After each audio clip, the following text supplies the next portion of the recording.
आज उत्तर प्रदेश के उप मुख्यमंत्री केशव प्रसाद मौर्य सोनभद्र दौरे पर रहे। उन्होंने पूर्व निर्धारित कार्यक्रम के अनुसार हेलीकॉप्टर से अपने समयानुसार पुलिस लाइन पहुंचे, जहां भाजपा कार्यकर्ताओं ने उनका स्वागत किया। तत्पश्चात वे सर्किट हाउस पहुंचे, वहां पार्टी कार्यकर्ताओं से मुलाकात की।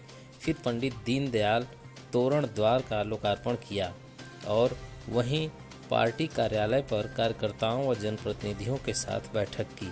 वहां से वे गौ आश्रय स्थल पहुंचे, वहां आश्रय स्थल का निरीक्षण किया और अधिकारियों को उचित दिशा निर्देश दिया। वहां वे गौ माता का पूजन भी किया। साथ ही उन्होंने जिला अस्पताल का भी निरीक्षण किया, जहां वे वार्डों में जाकर मरीजों का हाल जाना और व्यवस्था की जानकारी ली। तत्पश्चात वे कलेक्ट्रेट सभागार में व्यापारियों और अधिकारियों के साथ बैठक की, जहां व्यापारियों ने नगर के बीच से बनने वाले स्टेट हाईवे के कारण जो नगर के लोगों के सामने समस्या पैदा हो रही है, उससे उप मुख्यमंत्री को अवगत कराया और नगर को बचाने के लिए बाईपास बनाने की बात उप मुख्यमंत्री से कही।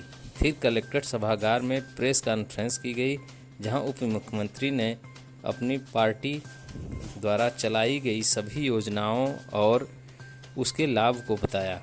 और जब पत्रकारों द्वारा भ्रष्टाचार पर सवाल किया गया तो उनके द्वारा जिले को भ्रष्टाचार मुक्त बनाने की बात की गई। तत्पश्चात वे अपने पूर्व नियोजित कार्यक्रम के अनुसार प्राथमिक विद्यालय लोढ़ी, आंगनबाड़ी केंद्र, कस्तूरबा विद्यालय का निरीक्षण किया। इस मौके पर प्रमुख रूप से भाजपा जिलाध्यक्ष अजीत चौबे, मंत्री संजीव गौड़, राज्यसभा सांसद राम सकल, भाजपा सदर विधायक, घोरावल विधायक, सांसद छोटेलाल खरवार व आला अधिकारी उपस्थित रहे। आज कई स्थानों पे जाना हुआ स्थलीय निरीक्षण के लिए क्या है और अभी जिले की सभी वरिष्ठ अधिकारियों की उपस्थिति में, सभी माननीय गणों की उपस्थिति में समीक्षा बैठक भी की गई और जो भी विकास के काम चल रहे हैं वह समयबद्ध तरीके से पूरे किए जाएं और कुछ परियोजनाएं जो विकास से जुड़ी हैं वो फॉरेस्ट क्लियरेंस के अभाव में काफ़ी विलंबित हो गई हैं, उनको समयबद्ध तरीके से पूरा कराने का निर्देश दिया गया है कि हमारी सरकार गरीब कल्याण के लिए समर्पित है। गरीब कल्याण की दृष्टि से जितनी भी योजनाएं हैं वह प्रदेश के सभी जिलों में लागू, लेकिन सोनभद्र जिले के हर पात्र व्यक्ति तक सरकार की योजना का लाभ लोगों तक पहुंच सके, क्योंकि देश में माननीय प्रधानमंत्री नरेंद्र मोदी जी के नेतृत्व वाली सरकार के माध्यम से और प्रदेश में माननीय मुख्यमंत्री योगी आदित्यनाथ जी के नेतृत्व वाली सरकार के माध्यम से डबल इंजन सरकार हर गरीब के जीवन में खुशहाली दिलाने के लिए लाने के लिए संकल्पबद्ध है और अनेक विकास की योजनाएं, गरीब कल्याण की योजनाएं हैं और जन जन तक पहुंचाने का काम निरंतर जारी है, क्योंकि सोनभद्र में पर्यटन की भी अपार संभावनाएं हैं और इस जिले को गुप्त काशी के रूप में जाना जाता है, क्योंकि ऊर्जा उत्पादन का भी बड़ा केंद्र है, इसलिए इसे ऊर्जांचल भी कहते हैं। और आज मैंने कई महत्वपूर्ण जो बैठकों के माध्यम से जानकारियाँ प्राप्त हुई हैं और जो सरकार की अन्य योजनाएं उनको और तीव्र गति से आगे बढ़ाने और गुणवत्ता को बनाए रखने के लिए भी कहा गया है। सबसे महत्वाकांक्षी योजना जैसे हर गरीब को रहने के लिए घर, वैसे हर घर नल से जल, इस विषय को लेकर के भी आगे बढ़ने का काम किया गया। विकास से जुड़ी जो परियोजनाएं की समीक्षा की गई, क्योंकि यहाँ आदिवासी बहुल क्षेत्र होने के कारण से जो उनके उपज हैं उनके खरीद के लिए भी विशेष निर्देश दिए गए हैं, उसके लिए आवश्यक कदम उठाए जाएंगे और इस जनपद को विकास के एक नए मुकाम तक पहुंचाने का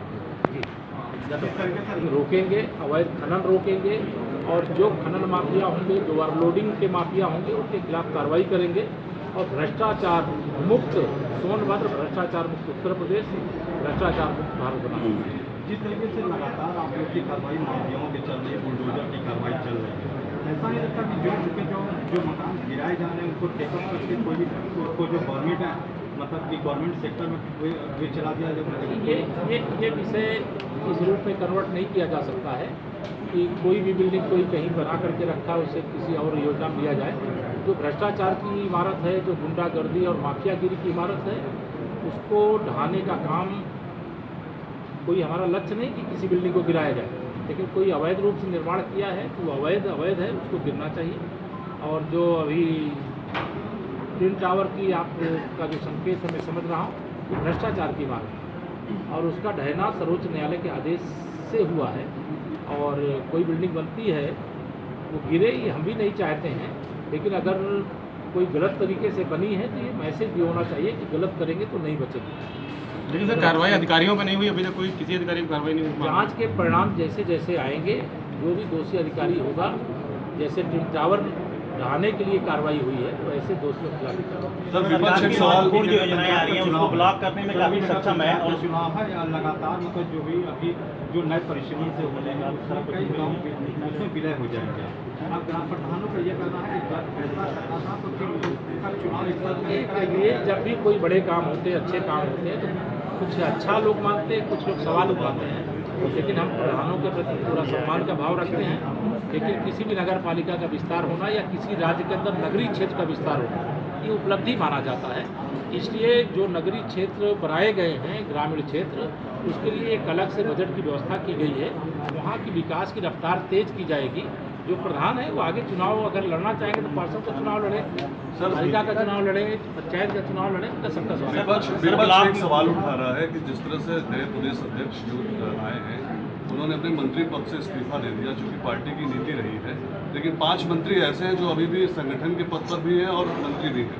तो उनका मानना, विपक्ष एक सवाल कर रही है कि बीजेपी अपनी नीति के विरुद्ध अपनी पार्टी चलाएं, भाजपा ना चलाएं, भाजपा चलाने के लिए हम लोग सक्षम हैं। सर अप्रैल से सत्र शुरू हुआ है, सितंबर आ गया, लेकिन हम तक बच्चों को किताबें नहीं मिली। अभी मैंने समीक्षा में इसकी समीक्षा किया है, कुछ बच्चों के पास नहीं पहुँची, बोलिए आइए का काम सुनाई देगा। बच्चे हमारे देश के भविष्य है, देश के भविष्य है, उनकी शिक्षा हमारी प्राथमिकता है, उसके लिए सरकार गंभीर है और कोई शिक्षा के मामले में कोई कमी नहीं आने दी। सर पंचायत विभाग के द्वारा लगातार भ्रष्टाचार के पंचायत विभाग के द्वारा जो कार्य किए जा रहे हैं उसमें लगातार भ्रष्टाचार की सूचनाएं आ रही है, उसके बावजूद भी उसमें कोई कार्रवाई नहीं की जा रही है।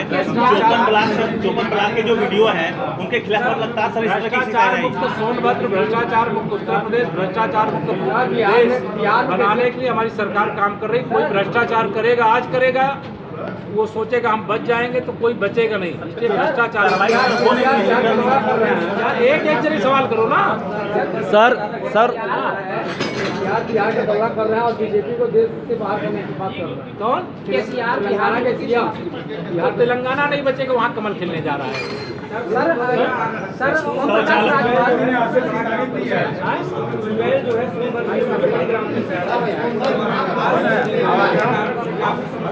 आप लगता है नहीं मेरी बात।